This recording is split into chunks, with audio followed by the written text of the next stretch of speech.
ఈ జగత్తుకు ఉపదేశించినటువంటి ఈ ద్వాదశాక్షరి మహామంత్రమును నిత్యం స్మరించడం వల్ల కలిగే ప్రయోజనాలను వివరించాం.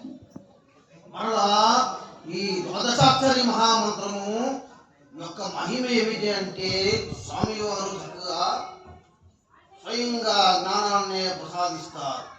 మనము రేపొద్దున ఏమి చేయబోతున్నాం, ఏమి చెయ్యాలి, ఎటువంటి పని చేయాలి, ఆ పని ద్వారా ఎటువంటి ఫలితం కలుగుతుంది, మనం గుట్టలో పడుతున్నామా మంటలో పడుతున్నామా అనేది చక్కగా తెలియజేసింది.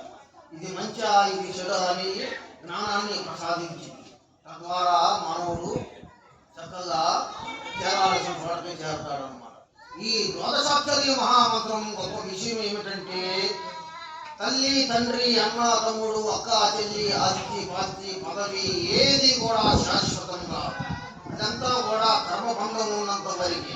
తల్లిదండ్రులు వారి కర్మబంధం వదిలిపోతే వాళ్ళు వెళ్ళిపోతారు, మన బిడ్డల కర్మం అయిపోతే వాళ్ళు మనల్ని విడిచి వెళ్ళిపోతారు. ఖచ్చితంగా విడిచి వెళ్ళవలసింది, అంతేగాని శాశ్వతం భూమి ఉన్నంత కాలం ఉండేవారు ఎవరు లేరు. అయితే ఈ ద్వాదశాక్షరి మహామంత్రం కైవల్యాన్ని చేరుస్తుందని స్వామి వారు వివరించి ఉన్నారు. ఒక తత్వగీతంలో మానవుడా మరలా జన్మం ఎత్తకుండు మార్గము కనిపెట్టు వీరభూముడు దాచకుండా వివరించు నీ గుట్టు అని కూడా వివరించి ఉన్నారు స్వామి వారు.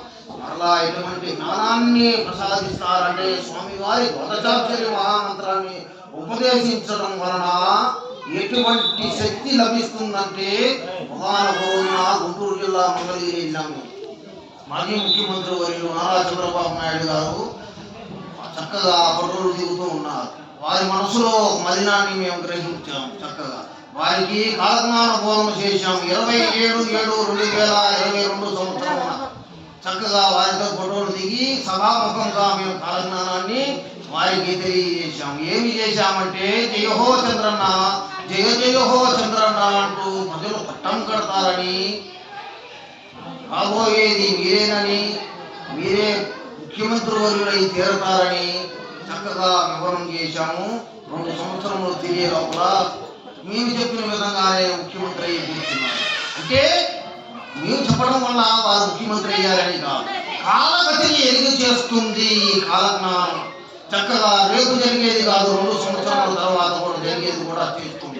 అదే ద్వాదశాక్షరి మహామంత్రం క్షణకాలం తర్వాత మరణం వస్తుందో లేదో కూడా తెలియజేస్తుంది. జగద్గురు వీరబ్రహ్మేంద్ర స్వామి భక్తులందరికీ శుభం. సర్వే జనా సుఖినో భవంతు, లోకా సమస్తా సుఖినో భవంతు. నమస్తే శుభావీర నమస్తే శుభాయుధన విలోక్యాద్రియాంత్యం ద్రహిమాం భక్తవత్సలా. మంగళం గురుదేవాయ మహనీయ గుణాత్మనే ప్రకృతాం వదనూజాయ శ్రీ వీరబ్రహ్మాయ మంగళం. శుభమమ్మ అందరికీ. అనుకోకుండా ఎంతో దూర ప్రయాణం చేసి వచ్చారు. స్వామివారి కాలజ్ఞానం స్వామివారి సన్నిధానంలో కూర్చుని విన్నారు. అదేవిధంగా స్వామివారి కూడా సజీవ సమాధి నిష్ఠాగరిష్ట వహించి ఆ సమాధి నుండి భక్తులు మనోవాంఛాలు నెరవేరుస్తూ ఉన్నారు. మేము కాలజ్ఞానం చెప్పడం కూడా చక్కగా వినే ఉంటారు స్వామివారు.